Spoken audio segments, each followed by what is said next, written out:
Hello ସାଙ୍ଗମାନେ ଆଉ ଏବେ ତ ସନ୍ଧ୍ୟା ଟାଇମ୍ ରାତି ପ୍ରାୟ 7:30 ହଁ 7:30 ହେଇଯିବ ଟାଇମ୍। ଆଉ ମୁଁ ଏବେ ଟିକେ ଅଛି ଆମ ଜଗନ୍ନାଥ ଭାଇ ଦୋକାନ ପାଖରେ। ଆମର ଜଣେ କଣ୍ଠଶିଳ୍ପୀ ଭେଟ ହେଇଗଲେ, ସେଥିପାଇଁ ତାଙ୍କ ଟିକେ ମାନେ ତାଙ୍କ ସହିତ ଟିକେ କଥା ହେବା, ଟିକେ ପଚାରି ବୁଝିବା ତାଙ୍କର କ'ଣ ଏଇଖିଣା ଦେହ ପା ଭଲ ଅଛି କ'ଣ ଅଛି ଟିକେ ଭଲ ପଚାରିବା। ସିଏ ବି ଆମ ଏରିଆ ଭିତରେ ଭଲ ଜଣେ ସଙ୍ଗୀତଜ୍ଞ, ଆଉ ପାଲାର ମଧ୍ୟ ବି ସେ ଯାଇଛନ୍ତି, ଗାଇଛନ୍ତି ବି ଗୀତ। ଆଉ ତାଙ୍କ କଥା ଟିକେ ପଚାରିବା। ଆମର ଜାଣିଥିବେ ନସିରପୁରର ଆମର ଭାଇ ଜଣେ ଅଛନ୍ତି ଦଶୁ ଭାଇ। ଆସନ୍ତୁ ଦଶୁ ଭାଇଙ୍କ ସହିତ ଟିକେ କଥା ହେବା, ଆଉ ତାଙ୍କ ସହିତ ତାଙ୍କୁ ଟିକେ ଅନୁରୋଧ କରିବା ଗୋଟେ ଗୀତ କ'ଣ ଗାଇକି ଆମ ଶୁଣେଇବେ। ହଁ ହଁ ଦଶୁ ଭାଇ, ଆଉ କ'ଣ ଭଲ ଅଛନ୍ତି ନା ଆପଣ? ଆଜ୍ଞା। ଆଉ ଏବେ କ'ଣ କରୁଛନ୍ତି?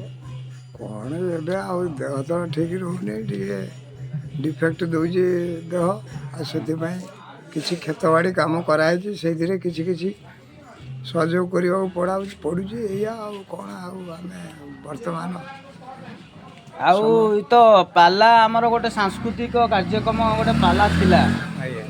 ମାନେ ସେଟା ତ ଧୀରେ ଧୀରେ ଏବେ ଲୋପ ହବାରେ ଲାଗିଛି। ଆଚ୍ଛା, ଆଉ ସେ ବିଷୟରେ କ'ଣ କହିବେ ଟିକେ କୁହନ୍ତୁ? ପାଲା ସାହିତ୍ୟ ସଂସ୍କୃତି, କାରଣ ପୂର୍ବରୁ ଯେଉଁଭଳି ଥିଲା, ଯେଉଁଭଳି ସବୁ ମହୋଦୟ ସବୁ ଥିଲେ, ଗାହାଣ ଥିଲେ, ଆଜ୍ଞା ସେମାନେ ଆସ୍ତେ ଆସ୍ତେ ସବୁ ହଜି ଯାଉଛନ୍ତି। ଆଜ୍ଞା। ଏବେକାର ଯିଏ ଯେଉଁ ଯେମିତି ଗାହାଣ ସବୁ ଏବେ ଏବେ ଟିକେ ପସନ୍ଦ, ମାନେ ଏତେ ପସନ୍ଦ କରୁନାହାନ୍ତି। ଆଲୋଚନା ଯାହା ସବୁ କରୁଛନ୍ତି, ଆଜ୍ଞା ଆଜ୍ଞା ଏଗୁଡ଼ାକ ହେଉଛି ସବୁ ତାଙ୍କ ମନଗଢ଼ା ନୀତି, ଆଜ୍ଞା ମନଗଢ଼ା ସାଧନ। ଆଜ୍ଞା ଜିନିଷ ହେଉଛି କ'ଣ, ଆମେ ଦେଖିବା ସେ ପୂର୍ବ ଜିନିଷକୁ କେତେଟା ଲୋକ ଦେଖୁଛନ୍ତି ଆଜ୍ଞା। ଆଜିକାଲି କିଛି ଦେଖୁନାହାନ୍ତି, ଏଇଖିଣା ଖାଲି ଯୁଗ ଲଙ୍ଗଳା ମଙ୍ଗଳା ଡ୍ୟାନ୍ସ ଦେଖିବା ପାଇଁ ବେଶୀ ପସନ୍ଦ କରୁଛନ୍ତି। ବେଶୀ ତ ନଷ୍ଟ କରିଦେଲା ଆମକୁ ଆଜି ମୋବାଇଲ, ଆଉ ହଁ ହଁ ପିଲାଙ୍କର ବି ପାଠ ପଢ଼ା ବି ଭଣ୍ଡୁର ହେଉଛି, କଳା ସଂସ୍କୃତି ସାଧନ ଉପରେ ବି ଭଣ୍ଡୁର ହେଉଛି, ଆଉ ବହୁତ କିଛି ନୀତି ନିୟମ ଉପରେ ବି ବହୁତ କିଛି ଆଜିକାଲି ବି ସବୁ ଅବହେଳା ରହୁଛି। ଆଜ୍ଞା କାରଣ ଏଗୁଡ଼ାକ ପାଲା ଜିନିଷ ହେଲା ଗୋଟେ ପାରମ୍ପରିକ ଜିନିଷ। ଆଜ୍ଞା ଆମ ପୁରାତନ ମାନେ ଯେ ପାଲା ଆଜି ଉତ୍ପତ୍ତି କ୍ରମିକ ବିକାଶ, ଆଜ୍ଞା ଆଜ୍ଞା କେତେ ଖ୍ରୀଷ୍ଟାବ୍ଦରୁ ଆଜି ପାଲା ଉତ୍ପତ୍ତି ହେଲାଣି, ଆଜ୍ଞା। ସବୁ ଲୋକଙ୍କୁ କ'ଣ ମାଲୁମ ଅଛି? ନା ନା, ସେଟା ଆଉ ଏବେ ଯୁଗର ଆଉ କୁହନ୍ତୁନି। ଦଶୁ ଭାଇ, ଆଉ ଟିକେ ଆପଣଙ୍କ ସୁମୁଖରୁ, ମାନେ ଆପଣଙ୍କ ମୁହଁରୁ ଆଚ୍ଛା, ଆମେ ଗୋଟେ ସଙ୍ଗୀତ ଶୁଣିବା ପାଇଁ ଚାହୁଁଛୁ। ଗୋଟେ ଆପଣ ଭଲ ହିଟ୍ ସଙ୍ଗ ଗୋଟେ କରିବେ, ହିଟ୍ ଗୋଟେ ସଙ୍ଗ କହିବେ। ଶୁଣନ୍ତୁ, ହିଟ୍ ସଙ୍ଗ ଯଦି ଶୁଣିବେ, ହୁଁ ଭିକାରୀ ଚରଣ ବଳ ହଜିଗଲେ, ଆଜ୍ଞା ଆଜ୍ଞା ତାଙ୍କର ହିଟ୍ ଗୀତ ଥିଲା। ଆଜ୍ଞା। ତାପରେ ଅରବିନ୍ଦ ମୁଦୁଲି, ହଁ ହଁ ସିଏ ବି ହଜିଗଲେଣି। ହଁ ତାଙ୍କ କଣ୍ଠ ଦ୍ୱାରା ଯେଉଁ ଜିନିଷଟି ଆମେ ଆଜି ଆଟ୍ରାକ୍ସନ୍ କରୁଥିଲେ, ସିଏ ଯେତେବେଳେ ଆମେ ଶୁଣୁଥିଲେ, ଆଜ୍ଞା ଆମ ଦେହ ଭିତରେ ସେତେବେଳେ ପ୍ରଭାବିତ ହେଉଥିଲା, ଆମକୁ ଗୋଟେ କିଛି ନା କିଛି ମାନେ ଉଦ୍ବେଗ କରୁଥିଲା ଆମର ମନଟାକୁ। ଆଜ୍ଞା ଏବେ ତ ଆଉ ସେଭଳି ଗୀତିକାର ସବୁ ହଜିଗଲା ପରେ ଏବେ ଯେ ସବୁ ନୂଆ ନୂଆ ପ୍ରଗତିରେ ଗୀତିକାର ବାହାରିଲେ। ଆଜ୍ଞା ଆମର ଏଇ ଯେମିତି ସୁଦାମ ସାଗର ଯେମିତି ଆଜି ଚାଲିଗଲେ, ଆଜ୍ଞା ସେଇଭଳି କେତେ ମହା ଗୀତିକାର ସବୁ ଚାଲିଗଲେଣି। ଚାଲିଗଲାଣି। ତାହେଲେ ଆପଣ ଯଦି ଏଇ ତ ରିସେଣ୍ଟଲି ଶୁଣନ୍ତୁ, ଆଜ୍ଞା, ତ ରିସେଣ୍ଟଲି ଆମର ଏବେ ଯୋଉ ଗୋଟେ କଣ୍ଠଶିଳ୍ପୀ ଆମର ମରିଗଲେ, ତା ନା କ'ଣ ହେମନ୍ତ ସାଗର। ମୁଁ ସେଇ କଥା କହୁଛି, ହଁ ସିଏ 3000 ଗୀତ ଗାଇଥିଲେ। ଆଜ୍ଞା କାହିଁକି ହୁଁ ନା, ଯିଏ ପ୍ରକୃତର କହିଛି ସିଙ୍ଗର ଅର୍ଥ କ'ଣ? ସିଏ ଗୋଟେ ଗୀତ ଗାଇଲେ ସେ 100 ଗୀତ ବି ଗାଇପାରିବ। କେମିତି? ତାର ଧାରା ହେଉଛି ହଁ ସବୁ 9ଟା ରାଗର ସବୁ ଧାରା, ଆଜ୍ଞା 9ଟା ରସ ରାଗ ରହୁଛି ନା। ଆଜ୍ଞା ଯେମିତି କହିଛି ନବଧା ହଁ ଭକ୍ତି, ହଁ ସେଇ ରକମ ନବରସ ରାଗ ସ୍ୱତନ୍ତ୍ର ରହୁଛି ନା। ସେ 9ଟା ରାଗକୁ ଯିଏ ସାଧନ କରିପାରିଥିବ, ଖାଲି ସେ ଗୀତିକାର ହବ, କିଛି ଟେନସନ୍ ନାହିଁ। ହଉ ବଡ଼ି ହଉ କୋମଳ କତୁରୁ ତୀବ୍ର ସାହା ପର୍ଯ୍ୟନ୍ତ 3ଟା ସପ୍ତକୁ ଜଗିବା କଥା ନା ଆଗେ ମେନ୍। ହଁ ହଁ ହଁ ହଁ ତାହେଲେ ଆପଣ କହୁଛନ୍ତି, ତାହେଲେ ସେଇ ଭିକାରୀ ଚରଣ ବଳଙ୍କ ହଁ ଟୋଲୁ ଗୋଟିଏ ପଦ ମୁଁ ଆପଣଙ୍କୁ ଦେଖଉଛି। ହଁ ଆଜ୍ଞା, ଗାଇବେ। ହଁ ହଉ ଗାଆନ୍ତୁ ଟିକେ। ଧୀରେ ଧୀରେ ଗାଇବେ, ହଁ ହଉ କିଛି ଦୋକାନ ନାହିଁ, ଚାଲିଛି ନା, ନୋ ଟେନସନ୍। ଗୀତ ପଦାରେ ନାଶ ଯାଏ। ତଥାପି ଆପଣ ଯଦି କହୁଛନ୍ତି, ମୁଁ ଗୋଟେ ଛାଟ ଖାଲି ଟିକେ ଦେଖଉଛି ଆଉ। ହଉ ହଉ ହଉ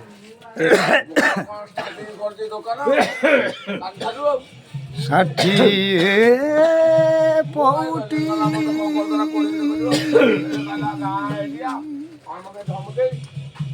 ଭୋଗରୁ ତୁମର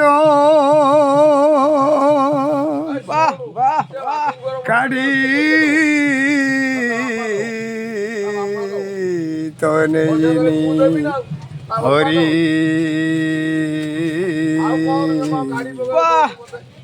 କୁହତେ ବେ କେଉଁ ଅପରାଧେ ମତେ ଜୟ ଜଗନ୍ନାଥ। କଲ ଦାଣ୍ଡର ଭିକାରୀ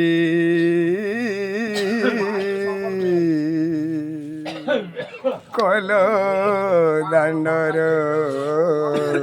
ଭିକାରୀ ଷାଠିଏ ପଉଟି ଭୋଗରୁ ତୁମର କାଢ଼ି ତ ନେଇନି ହରି କୁହତେ କେଉଁ ଅପରାଧେ ମୋତେ କଲ ଦାଣ୍ଡର ଭିକାରୀ କଲ ଦାଣ୍ଡର ଭିକାରୀ ପ୍ରଭୁ ହେ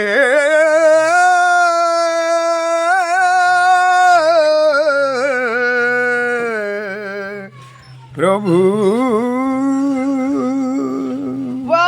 ଜୟ ଜଗନ୍ନାଥ ଜୟ ଜଗନ୍ନାଥ ଜୟ ଜଗନ୍ନାଥ ପୁରା ଉଡେଇ ଦେଲ ଭାଇ।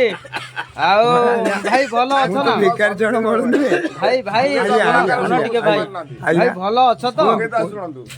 ସଙ୍ଗୀତ କଳାକାର ଓ ଟିକେ ଭାଇ ଆମର ଚାଲିଯିବା ଇଏ। ହଉ ଭାଇ ଭଲ ଅଛ? ଆଉ କଣ ମାନେ ଠାକୁରଙ୍କ ବିଷୟରେ ଆଉ କଣ କହିବ ଟିକେ କୁହ ପଦେ। ସେମିତି ତ ଆମେ ଯଦି ଆଲୋଚନା କରିବା ଆମେ 19 ଦିନ ପର୍ଯ୍ୟନ୍ତ ବସିଲେ ଆଜ୍ଞା ମାତ୍ର 10 ମିନିଟ୍ ଆଲୋଚନା ଯଦି ହେଉଥିବ ସେ ତ କହୁଥିଲେ ସରିବନି। କାରଣ ବିଶ୍ୱ ନିୟନ୍ତା ବିଶ୍ୱ ଚିନ୍ତା କହିଲା ହେ ସଜନ ହେ ବିଦ୍ୱାନ ହେ ଗୁଣୀ ଜ୍ଞାନୀ ବିବେକୀ ପଣ୍ଡିତ ମହୋଦୟ କହିଲା ସର୍ବେ ଭବନ୍ତୁ ସୁଖିନା ସର୍ବେ ସନ୍ତୁ ନିରାମୟା ସର୍ବେ ଭଦ୍ରାଣୀ ପ୍ରଶାନ୍ତ ମା କସ୍ତୁବା ଦୁଃଖ ବାବୁ ହେଲେ କହିଲା ହରି କଥା କରି କଥା ଭାତ ଲୁଗା ଚାରି କଥା ଆମେ ବର୍ତ୍ତମାନ କେଉଁ କଥା ଆଜ୍ଞା ସବୁ ଜିନିଷର ଗୋଟେ ସମୟ କାଳ ପ୍ରାପ୍ତ ଅଛି ନା। ଆଉ ଭାଇ ଶୁଣନ୍ତୁ ଆପଣଙ୍କ ସହିତ ପୁଣି ଆଉ କୋଉ ଦିନ ଟିକେ ସାକ୍ଷାତକାର କରିବା ପ୍ରଭୁଙ୍କ କୃପା ଆପଣଙ୍କ ଆଜିକି ହେଇଗଲାଣି ତ ଆସିକି 8 ମିନିଟ୍ ହେଇଗଲାଣି। ହଉ ସେଇଭଳି ଆପଣ 10 ମିନିଟ୍ ମାତ୍ର ରିଲାକ୍ସ କରନ୍ତୁ। ସେଇଭଳି କେତେ ପ୍ରକାର ପଦ୍ଧତି ଜିନିଷ ଯେ ସୃଷ୍ଟି ଭିତରେ ମୁଁ କ'ଣ କହିଛି ବିଶ୍ୱ ନିୟନ୍ତା ବିଶ୍ୱ ଚିନ୍ତା ଆମେ ତ ଆମ ନିଜ କଥା ବୁଝିପାରନ୍ତି ସେ ପୁଣି ବିଶ୍ୱର କଥା ବୁଝୁଛନ୍ତି ତାଙ୍କୁ ଯଦି ଆମେ କେତେବେଳେ ହବା ଟିକେ ସଦୟ ସେ ଆମ ଭିତରେ ବୁଦ୍ଧି ବିବେକ ଜ୍ଞାନ ଧନ ଜୀବନ ଯୌବନ ଆପେ ଆପେ ହେବ ଉଦୟ ଏବଂ ମିଛ ତାହେଲେ ଗୋଟିଏ ଧର୍ମର ପଦ ରହିଛି ଧର୍ମ ପଦଟାକୁ ସବୁବେଳେ ଆପଣ ଜାଗ୍ରତ ପ୍ରହରୀ ଭଳି ଲକ୍ଷ୍ୟ କରି ଆଉ ଧର୍ମ ପଥଟାକୁ ଦେଖନ୍ତୁ। ଖାଲି ଏମିତି ଆମେ ସିଏ କରିଯାଉଛି ମୁଁ କରିଯିବି କହିଲେ କ'ଣ ହବ କିନ୍ତୁ ଗୁରୁ ଆଜି ଯେମିତି ସବୁ ଜିନିଷ 5 ଭାଗରେ ବିଭକ୍ତ ଆଜ୍ଞା। ହଉ ଆଜ୍ଞା ଦଶୁ ଭାଇ ଆଜ୍ଞା ଆଉ ତ ଏଇ ତ ସମୟ ଅତିବାହିତ ହେଇଗଲାଣି ଆଉ ସେଥିପାଇଁ ପୁଣି ଆପଣଙ୍କ ସହିତ ଆଉ କେଉଁ ଦିନ ଗୋଟେ ଦେଖାହେବ ଆଉ ପୁଣି ବି ଆପଣଙ୍କୁ ମୁଁ ପଚାରିବି ପୁଣି ଦର୍ଶକମାନଙ୍କୁ ଆମ ସାଙ୍ଗସାଥିମାନଙ୍କୁ ପୁଣି ଆଉ ଗୋଟେ ଗୀତ ପୁଣି ଆପଣ ପ୍ରେଜେଣ୍ଟ କରିବେ ମାନେ ଭେଟିଦେବେ ଆଉ ପୁଣି ଦେଖିବା ଆଉ ପୁଣି ନେକ୍ସଟ ଟାଇମ୍ ଦେଖିବା ଆଉ ସେଥିପାଇଁ ଆମ ଦର୍ଶକମାନଙ୍କୁ କ'ଣ କହିବେ ଆଉ ଟିକେ ବାଏ ବାଏ କରନ୍ତୁ ଆଉ କୁହନ୍ତୁ ଟିକେ ମୋ ଚ୍ୟାନେଲଟାକୁ ଟିକେ ସବସ୍କ୍ରାଇବ୍ କରନ୍ତୁ ଆଉ ଟିକେ ଭଲ ଯେମିତି ଲାଇକ୍ ଫାଇକ୍ କରିବେ କଥାରେ କହିଛି ଚାହୁଁ ଚାହୁଁ ଚାଲିଗଲା ବଡ଼ ବୟସ ଆଉ ମଲ୍ଲି ଫୁଲ ହବ କି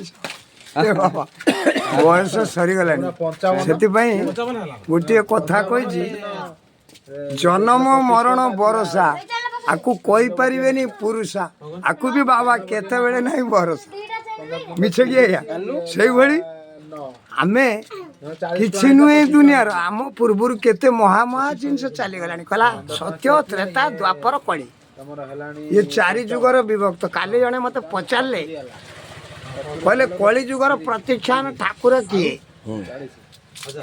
ମୁଁ ସେଇଠି ଗୋଟିଏ ପଦ ତାକୁ ଟିକେ ବାଣ୍ଟି ଦେଲି।